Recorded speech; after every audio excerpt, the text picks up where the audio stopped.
నమస్తే welcome to Suman TV. ప్రస్తుతం మనతో పాటు ఉన్నారు senior journalist, family counsellor Priya Chowdary గారు. నమస్తే అండి. నమస్తే. సాధారణంగా ఈ డ్రగ్స్ లేకపోతే ఈ గంజాయికి సంబంధించి ఇప్పటివరకు పెద్ద పెద్ద వాళ్ళ పేర్లే మనం చూసాం. బట్ ఈ రోజు మనం చూసాము బిగ్ బాస్ ఫేమ్ షణ్ముఖ్, అలానే వాళ్ళ అన్న సంపత్ పేకి సంబంధించి కూడా పోలీసులు వాళ్ళ అదుపులోకి తీసుకున్నారు.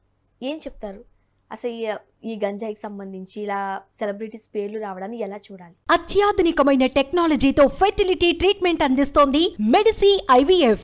అంటే అమ్మ ఇక్కడ ఏమవుతుందంటే మనిషి ఎదిగే కొద్దీ వాడు సమాజానికి ఉపయోగపడాలి. కానీ ఇక్కడ ఒక దశాబ్ద కాలం నుంచి నేను చూస్తున్నాను కదా, ఒక సెలబ్రిటీ అనే హోదాకి వచ్చేసిన తర్వాత, పాత తరం తీసుకోండి, వాళ్ళు ఒక హోదాకి వచ్చిన తర్వాత ఇదే సెలబ్రిటీసు సమాజానికి ఎంతో కొంత చేసేవాళ్ళు, సమాజం కోసం పాటుపడిన వాళ్ళు చాలామంది ఉన్నారు. ఇప్పుడు ఏమైపోతుందంటే జనరేషన్ ఎంత దరిద్రంగా తయారయ్యింది అని అంటే, మా డబ్బు మాకే సొంతము.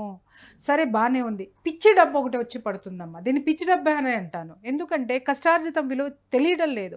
ఈజీగా ఒక్కొక్కళ్ళు అంటే ఏ పిచ్చి వాగుడు వాగని, ఏ పిచ్చి పని చేయని వాడు సెలబ్రిటీ. సెలబ్రిటీ అనే పదానికి ఈరోజు అర్థం ఎలా మారిపోయింది అని అంటే, నువ్వు ఎంత దరిద్రంగా ఉంటే అంత సెలబ్రిటీ అనమాట. అంటే నీ కోసం నువ్వు ఎంత దరిద్రంగా బ్రతికితే అంత సెలబ్రిటీవి, నువ్వు అంతమందికి మార్గదర్శివి అనమాట. తప్ప యువత అనేటటువంటి వాడు ఎవరిని కూడా ఒక జవాన్, ఒక ఆర్మీనో, ఒక నేవీనో, లేకపోతే ఇంకొకటి దేశానికి సంబంధించింది వదిలేయమ్మా, ఊరికి సంబంధించి అరే ఈ ఊరిలో నేను చదువుకున్నాను, పుట్టాను, పెరిగాను, నేను చదువుకున్నాను, ఇంత రోడ్నయ్యాను, నా ఊరు చిన్నప్పటి నుంచి పలానా దీంతో బాధపడుతుంది, ఆ సమస్యని కోసం నేను ఏమైనా చేయడానికి, నా ఊర్లో నేను ఏదైనా ఏర్పాటు చేయాలి, నా ఊరిని డెవలప్ చేయాలని చెప్పి ఎవడన్నా అనుకునేటోడు ఎవడైనా ఉన్నాడమ్మా? ఎవరు లేరు. ప్రతి ఒక్కళ్ళు ఏంటి అని అంటే, ఈరోజు సంపాదించేశాను కాబట్టి నేను పెద్ద హోదా, నా హోదాని అందరికీ చూపించాలి. ఈ దరిద్రమైనటువంటి యూట్యూబ్లో వచ్చేసిన తర్వాత, ఈ సోషల్ మీడియా వచ్చేసిన తర్వాత ఏమైపోయింది అని అంటే, మా ఆయన ఇవాళ ఊరు నుంచి వస్తున్నాడు, నేను వంకాయ కూర వండుతాను అని చెప్పేసి అని, నువ్వు వంకాయ కూర వండేటటువంటి దీని దగ్గర నుంచి నువ్వు మొగుడిని ఎలా రిసీవ్ చేసుకుంటున్నావు అనే దానికి ఒక వీడియో చేసి పెడితే, ఆమె మొగుడు ఆమెని, ఎందుకంటే ఆమె వీడియో తీస్తుందని తెలుసు, ఆ వీడియో పండాలని తెలుసు, అక్కడ జరుగుతుందంతా ఒక పెద్ద డ్రామా అని తెలుసు, ఆ డ్రామాని చూసిన తర్వాత ఇంకొక సంసారంలో కొట్టుసేస్తారు మొగుడు పెళ్ళాలు. అంటే ఈ విధంగా ప్రతిదీ కూడా ఫాల్స్ యాటిట్యూడ్స్, తర్వాత ఫాల్స్ వీడియోస్, ఇవన్నీ కూడా మనుషుల మీద ప్రభావితం చూపించి పిచ్చి డబ్బు అనేది జనాలకు వచ్చేస్తుంది. లక్షల్లో సంపాదన అంట. నాకు తెలియదు, సంపాదించండి, నేనేమీ కాదనట్లేదు.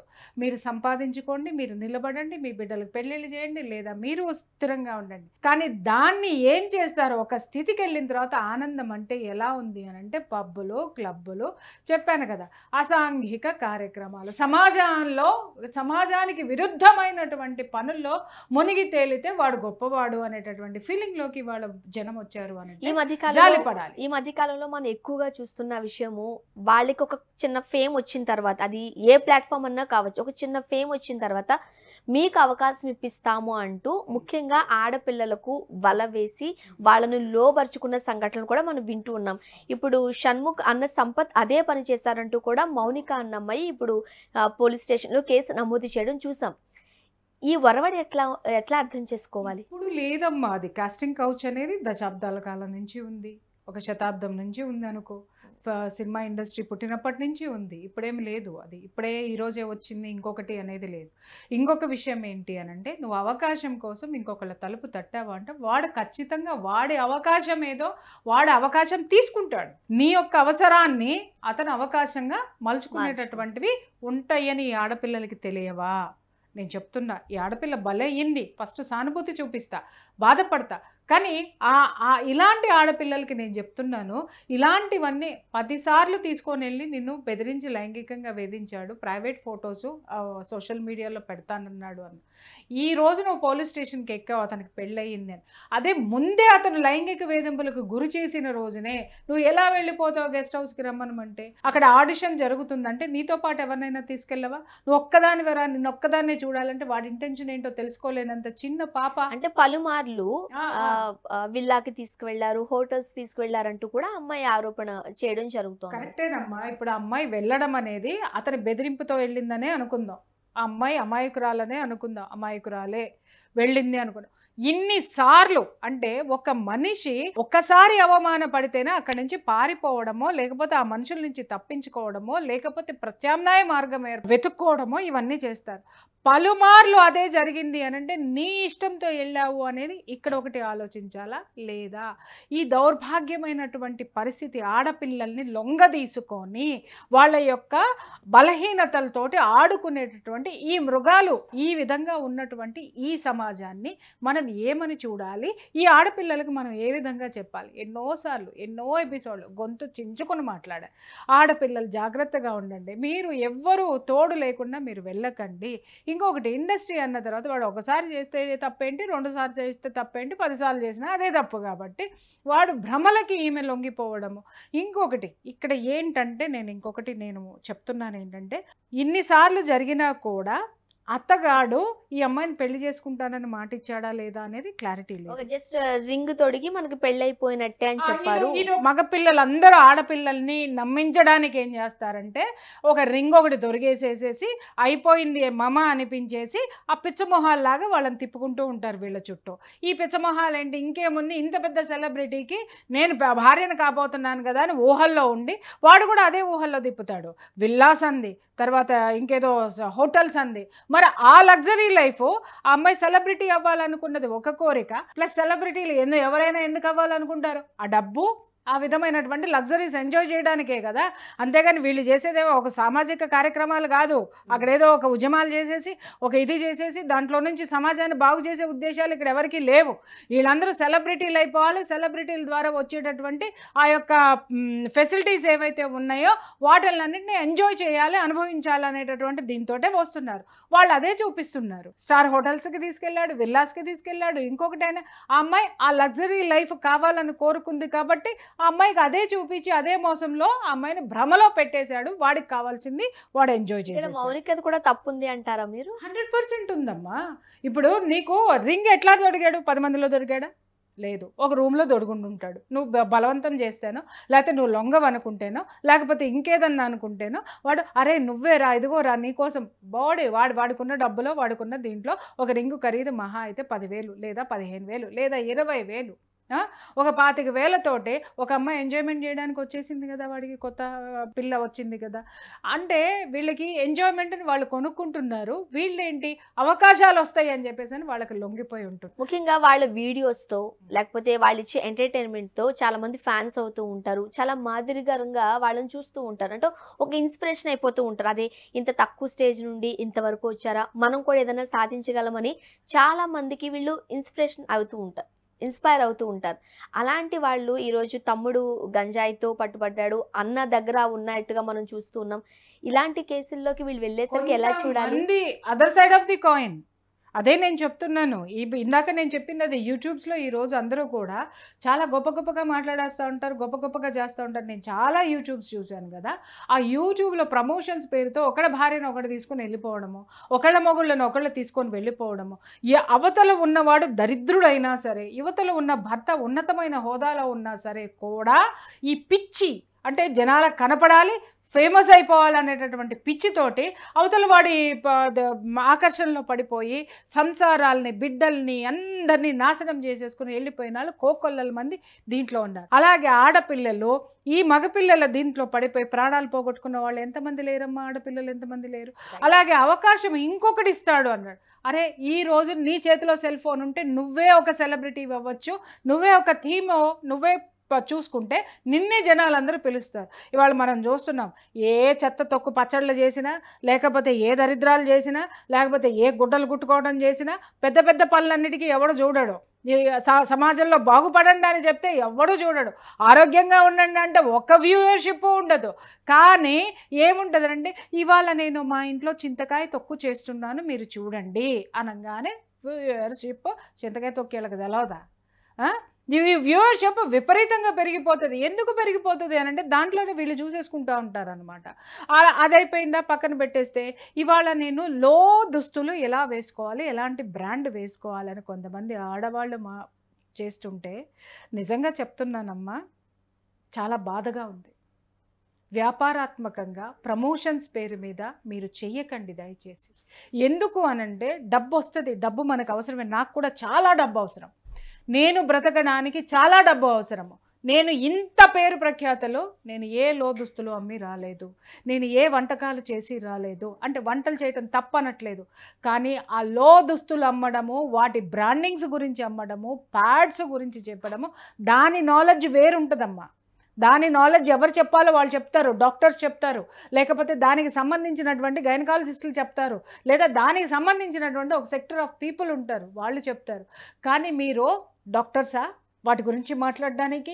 మీకు ఏం అర్హత ఉందని వాటిల్ని సేల్ చేస్తున్నారు? వాటిల్లో అసలు ఏముందో మీకేం తెలుసు? వాడు చెప్పింది మీరు చెప్తున్నారు. అవి ఎంత దరిద్రంగా ఉంటున్నాయో మీకు తెలుసా? ఎంతమంది మోసపోతున్నారో మీకు తెలుసా? అంటే మనం బ్రతికేయాలి, మనం బ్రతికేస్తే చాలు. ఎలాంటి వాళ్ళు ఏదైనా సరే ఇది ఏమైనా అయిపోనాయి అని చెప్పి కొంతమంది, నేను అందరినీ అనట్లేదు తల్లి, కొంతమంది అయితే చక్కగా ఇంట్లోనే కూరగాయలు ఎలా పెంచుకోవాలి అనేటటువంటి దాని మీద ఎడ్యుకేషన్ ఇస్తున్నారు.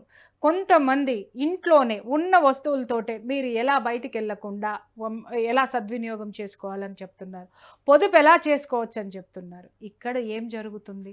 ఈ విచ్చలవిడితనం ఎక్కడి నుంచి వచ్చింది? ఈ సోకాళ్ళు పెద్ద మనుషులు ఇద్దరూ కూడా ఎక్కడి నుంచి ఇంత డబ్బు వచ్చింది? ఇంట్లో గంజాయి పట్టుబడింది, డ్రగ్స్ పట్టుబడినాయి, ఇంట్లో పేరెంట్స్ ఏం చేస్తున్నారు చెప్పండి? పేరెంట్స్ ఏం చేస్తున్నారు? వీళ్ళు కొన్న లగ్జరీ కారుల్లో తిరుగుతున్నారు, వీళ్ళు ఉన్నటువంటి జీవితాన్ని ఎంజాయ్ చేస్తున్నారు, కానీ బిడ్డలు ఏ పక్కదారి పడుతున్నారు అనేటటువంటిది మనం అబ్జర్వ్ చేయలేకపోవడం అనేది మన చేతగానితనం. ఈరోజు వీళ్ళు చేసిన ఈ పనికి తల్లిదండ్రులు ఎంతో కష్టపడి వీళ్ళని పెంచి పెద్ద చేసి అన్ని సంవత్సరాలు కాపాడుకున్నటువంటి పరువు ప్రతిష్టలు గంగలో కలిసినాయి. అలాగే ఈ పిల్లలు ఎవరైతే ఇప్పుడు ఇంత కష్టపడి వీళ్ళు సెలబ్రిటీగా, అతను బిగ్ బాస్ వరకు వెళ్ళాడు, ఇంకా ఏదో చేశారు, ఏదో కష్టపడ్డాడు, డాన్స్లు వేసాడు, రీల్స్ చేశాడు, అన్నీ చేశాడు, ఒక పేరు ప్రఖ్యాతలు తెచ్చుకున్న తర్వాత ఈ ఒక్క చర్యతోటి, యాంటీ సోషల్ ఎలిమెంట్ తోటి ఏమైపోయాడు? దిగజారిపోయాడు. ఇతన్ని ఇన్స్పిరేషన్గా తీసుకునే జనాలకి ఇతను ఏం చేశాడు? సమాజంలో ఎలా బ్రతకండి అని యూత్కి ఏమన్నా ఎప్పుడైనా చెప్పాడా? చెప్పలేదు. అలాగే తల్లిదండ్రులకి ఏమన్నా మెసేజ్ ఇచ్చాడా? చెప్పలేదు. ఎంతసేపు తైతక్కలాడుకుంటూనో లేకపోతే ఇంకొకటో చేసుకుంటూ ఆ జీవన విధానాన్ని జనాల మీద రుద్దేసి, యూత్ మీద రుద్దేసేసి ఇవాళ డ్రగ్స్ కేసులో పట్టుబడిపోయి ఏ మెసేజ్ సమాజానికి ఇద్దామనుకున్నావయ్యా? ఈ కేసుకి సంబంధించి ఒక కానిస్టేబుల్ కూడా వీళ్ళకి హెల్ప్ చేశారంటూ కూడా మౌనిక అన్న అమ్మాయి ఆరోపణ చేస్తారు. ఆబ్వియస్లీ అమ్మ, ఒక స్థితికి వచ్చిన తర్వాత ఒక ఇన్ఫ్లుయెన్స్ అనేది ఉంటుంది, డెఫినెట్గా ఉంటుంది. వాళ్ళకి ఖచ్చితంగా వాళ్ళతో పాటు ఉంటారు. సెలబ్రిటీ హోదా వచ్చిన తర్వాత ఖచ్చితంగా ఈ సెలబ్రిటీలకి ఇంకొక వీళ్ళు అధికారులు కానీ ఇంకొకళ్ళు కానీ ఉంటుంది. ఒక హైఫై జీవితంలోకి వెళ్తే ఇప్పుడు నేనున్న చాలామంది పోలీస్ ఆఫీసర్స్ తెలుసు, చాలామంది కలెక్టర్స్ తెలుసు, చాలామంది మినిస్టర్స్ తెలుసు, చాలామంది సోషల్ యాక్టివిస్టులు తెలుసు. ఎందుకు తెలుసు? నా వృత్తి ధర్మం ప్రకారం నేను వాళ్ళతోటి ఉన్నటువంటి దీంతో ఉంటారు. కానీ చేస్తారు అనంటే వాళ్ళకి ఉన్న ఫ్రెండ్షిప్ తోటి డెఫినెట్గా చేస్తారు. ఇక్కడ నేను బాధపడేది అదే. ఇవాళ చట్టాన్ని కాపాడవలసినటువంటి ఆ చట్ట ప్రతినిధులే ఇవాళ సాంఘిక శక్తులకి సపోర్ట్ చేస్తున్నారు అనడమే బాధాకరమైనటువంటి విషయం. ముఖ్యంగా చిన్నపిల్లలు యూట్యూబ్ లో ఎలా రాణించవచ్చు అంటే చాలా కష్టపడి వచ్చాము, డాన్సులు కావచ్చు, యాక్టింగ్ కావచ్చు, చిన్న అంటే షార్ట్ ఫిల్మ్స్ కావచ్చు చేస్తూనే షణ్ముఖ్ ఇంతవరకు పైకి వచ్చారు. ఇప్పుడు అలాంటి వాళ్ళే అంటే చాలా మందికి ఇన్స్పిరేషన్గా ఉండాల్సిన ఇలాంటి వాళ్ళు గంజాయి, డ్రగ్స్, పిల్స్ అంటూ పట్టుబడితే సో సొసైటీ ఎక్కడికి వెళ్తుంది? ఎట్లా అర్థం చేసుకోవాలి? కూడా చెప్తున్నానమ్మా, ఇప్పుడు నువ్వు పైకి రావడానికి నువ్వు డాన్స్ ఎంచుకో, రీల్స్ ఎంచుకో, ఏమన్నా ఎంచుకో, నువ్వు పైకి వచ్చావు కాదని అనట్లా. వచ్చిన తర్వాత నీ జీవితాన్ని ఇంకొక స్థితి ఉంది. ఆ సమాజంలో నువ్వు ఒక బాధ్యతాయుతమైనటువంటి వ్యక్తిగా ఎదిగేటటువంటి స్థితి నీకున్నప్పుడు దాన్ని పక్కన పెట్టేసి యువత ఎంతసేపు ఎంజాయ్మెంట్ అని చెప్పేసి అని ఈరోజు ఊరు చివర వెళ్ళండి, విల్లాసు చూడండి, యూత్ తోటి నిండిపోయి ఉంటాయి. సాయంత్రం 9 అవ్వగానే ఒక్కొక్క బైక్ కానీ ఒక్కొక్క కారు కానీ లిమిట్ మించినటువంటి స్పీడ్ తోటి పోతూ ఎవడు గుద్దేస్తున్నాడో తెలియదు. ఇంకొక విషయం, సాయంత్రం 6 దాటిందంటే 9 దాటిందంటే యూత్లో 90% గంజాయి తాగేవాళ్ళు, డ్రగ్స్ తీసుకునేవాళ్ళు, మందు కొట్టని యువత ఎవడైనా ఈ ప్రపంచంలో మిగిలి ఉన్నాడు అని అంటే ఏ 1% మిగులుతారు. ప్రతి ఒక్కళ్ళు పేరెంట్స్ కూడా వాళ్ళకి అబ్జెక్ట్ చేయటం లేదు. అదేంటో అర్థం కానటువంటి విషయము. ఇవాళ విచ్చలవిడి డబ్బు వచ్చినప్పుడు ఒరే నాయన ఊరికి ఏదైనా చేయండి. ఊరికి చేయడం మీకు ఇష్టం లేకపోతే కనీసం మీరు ఇంకా అభివృద్ధి చేయడానికి ఒక 4 సంస్థలు పెట్టండి. ఆ సంస్థల ద్వారా ఇంకొకరికి ఉద్యోగం ఇవ్వండి. మీరు ఇంకా ఎదుగుతారు. చాలామంది కుటుంబాలను కూడా మీరు ఆదుకున్న వాళ్ళు అవుతారు. ఇవన్నీ మానేసి నేను సెలబ్రిటీని, నేను సిగరెట్ కొడతా, నేను సిగరెట్ అమ్ముతా, రేపొద్దు నుంచి గంజాయి కూడా అమ్ముతారు వీళ్ళు, గంజాయి డ్రగ్స్ కూడా అమ్ముతారు. అంటే నేను ఎదగాలి, నాకు డబ్బు కావాలి. నాకు ఒక్కొక్కసారి అనిపిస్తుందమ్మా, కొంతమంది సెలబ్రిటీస్ని చూస్తుంటే విపరీతమైన లగ్జరీ కార్లు ఉంటాయి వాళ్ళ చేతుల్లో. నేను షాక్ అవుతా, వీళ్ళకి ఎంత ఇన్కమ్ వస్తుంది అసలు, ఈ యూట్యూబ్లో ఇంత ఇన్కమ్ వస్తుందా? మరి నాకు తెలియదు. మరి నేను కూడా ఒక విధంగా 4 years నుంచి నేను యూట్యూబ్లో ఉన్నాను, నేను కూడా ఏదో ఒకటి చేస్తానే ఉన్నాను, మరి నాకు రావట్లేదు. అయ్యో దేవుడా, నేను ఎంత మొత్తుకున్నా. చాలామంది చెప్తారు యూట్యూబ్ పెట్టండి మేడం, మీరు సెల్ఫ్గా పెడితే బోల్డ్ అంతా వస్తుంది అని అంటే పెడదామని ఒక ఊపు వచ్చేస్తుంది నాకు. మళ్ళీ అనుకుంటాను, అరే ఆల్రెడీ నేను ఒక పని చేస్తున్నాను కదా, మళ్ళీ నేను ఇంకొకటి చేస్తే యూట్యూబ్ మళ్ళీ అది ముందుకెళ్ళాలని చెప్పి మళ్ళీ నేను ఇంకే దౌర్భాగ్యాలకి నేను మళ్ళీ లొంగాల్సి వస్తుంది. ఆ లొంగడం అంటే నేను లొంగే ప్రసక్తి ఉండదు. మళ్ళీ అది ఒక పోటీ మనస్తత్వం అనేది వచ్చేస్తుంది అని చెప్పేసి అని పక్కన పెట్టడం అనేది జరుగుతుంది. మీరు గొప్పవాళ్ళు అయినప్పుడు ఒక సంస్థ పెట్టండి, 4 ఉద్యోగాలు ఇవ్వండి, ఇంకా మీరు ఎదగండి, ఇంకొక 4 ఇవ్వండి. అంతేగాని పోయి గంజాయిలు తాగుడు, ఎంజాయ్మెంట్లు చేసుడు, ఎయిడ్స్ తెచ్చుకోవటాలు, సర్వికల్ క్యాన్సర్లు తెచ్చుకోవటాలు, ఏందయ్యా జీవితం? ఇవాళ మీ తల్లిదండ్రుల పరువుల్ని రోడ్డు మీద పడేశారు. మీరు ఇంత కష్టపడి ఒక్కసారి మీరు గుర్తు తెచ్చుకోండి, ఫస్ట్లో మీరు సెలబ్రిటీ అవ్వడానికి ఒక్కొక్క రూపాయి మీరు వచ్చిన రోజున ఎంత సంతోషపడ్డారో, ఆ రోజు మీకు ఎలాంటి యాటిట్యూడ్ ఉంది, ఎలాంటి స్థితిలో మీరు ఉన్నారు, ఇంకా ఎదిగితే మీరు ఏం చెయ్యొచ్చని అనుకున్నారు, ఇది మాత్రం అయ్యుండి ఉండదు. కానీ ఈరోజు మీరు చేసింది మీకే కాదు, మీ తల్లిదండ్రులకు కూడా పరువు నష్టం అనేది ఇక్కడ జరిగింది, సమాజానికి డ్యామేజ్ అయింది. అన్నిటికీ మించి చెప్తున్నాను మిస్టర్ షణ్ముఖ్, మీరు ఎంతోమంది యువతకి ఆదర్శంగా నిలుస్తున్నారు, ఎంతోమంది ఫాలోవర్స్ మీకు ఉన్నారు. మిమ్మల్ని ఫాలో చేసే యూత్కి నిజంగా చెప్తున్నా, మీరు అన్యాయం చేస్తున్నారు. ఇది మిగిలిన యూట్యూబర్స్ అందరికీ కూడా నేను చెప్తున్నాను. ఇలాంటివే కనుక ఇక ముందు జరిగితే నాలాంటి వాళ్ళ గొంతులు గళాలు చాలా లేస్తాయి, చాలా మాట్లాడాల్సి వస్తుంది. ఏది ఏమైనా బాధాకరమైన అంశమే మ్యామ్. ఇలాంటి సంఘటనలు రిపీట్ కాకూడదని మనస్ఫూర్తిగా కోరుకుందాం. థ్యాంక్ యూ సో మచ్ అండి.